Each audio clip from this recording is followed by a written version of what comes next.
Hi, നമുക്കിന്നൊരു വാഴക്കൂമ്പ് തോരൻ വെച്ചാലോ? അതിന് മുന്നേ ഈ ചാനൽ ആദ്യമായി കാണുന്നവരാണെങ്കിൽ ഒന്ന് ലൈക്ക് അടിച്ച് സബ്സ്ക്രൈബ് ചെയ്തേക്കണേ. ആദ്യം അതിനായിട്ടൊരു വാഴക്കൂമ്പ് എടുത്തിട്ടുണ്ട്. അതിൻ്റെ മേൽപ്പാളി എല്ലാം അടർത്തി കളഞ്ഞ് ചെറുതായിട്ടൊന്ന് കൊത്തി അരിഞ്ഞിട്ടുണ്ട് ഞാൻ. എന്നിട്ട് കയ്യിൽ കുറച്ച് വെളിച്ചെണ്ണ പൊട്ടിയിട്ട് അതിനെ നല്ലതുപോലെ ഒന്ന് തൊഴിച്ചെടുക്കണം കേട്ടോ. അവസാനം ഇതുപോലെ വലയെല്ലാം ഉരുണ്ട് വരെ അതിനെയൊക്കെ അങ്ങ് മാറ്റി കളഞ്ഞേക്കണം.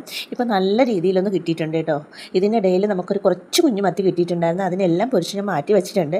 പിന്നെ മിക്സിയുടെ ജാറെടുത്ത് അതിലേക്ക് കൊച്ചുള്ളി, കാന്താരി, ജീരകം, തേങ്ങ, മഞ്ഞൾപ്പൊടി ഇത്ര ഇട്ട് നമുക്കൊന്ന് ചതച്ച് മാറ്റി വയ്ക്കാം കേട്ടോ. അത് കഴിഞ്ഞിട്ടൊരു ചട്ടി അടുപ്പത്തേക്ക് വെച്ചിട്ട് കുറച്ച് കടുക് പൊട്ടിച്ച് കുറച്ച് കറിവേപ്പിലയും കൂടി ഇട്ട് കറിവേപ്പിലയൊക്കെ വിസ്ഫോടനം തന്നെ നടന്നിട്ടുണ്ട് കേട്ടോ. അതിനുശേഷം നമുക്ക് ഒരു കൈക്ക് വേണ്ടിയിട്ട് ഉഴുന്നുപരിപ്പ് ഇട്ട് കൊടുക്കാമേ. ഈ ഉഴുന്നുപരിപ്പ് ബ്രൗൺ കളറായി വരുമ്പം അതുവരെ വരട്ടി കൊടുക്കണം.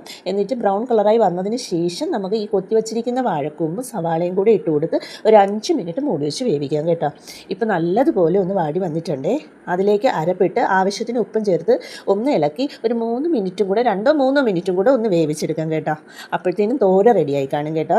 പിന്നെ ചോറും വാഴക്കൂമ്പ് തോരനും തേങ്ങാ ചമ്മന്തിയും മീൻ പൊരിച്ചതും കൊണ്ടാട്ട മുളകും അവസാനം ചോറിൽ കുറച്ച് കട്ട തൈരും കൂടെ ഒഴിച്ച് അങ്ങോട്ട് കുഴച്ച് തട്ടി വിട്ട് സുഖമായിട്ട് വയറും വീപ്പിച്ച് ഞാനങ്ങ് ഇരുന്നേട്ടോ. ഇത്രയേ ഉള്ളൂ. Tata bye bye.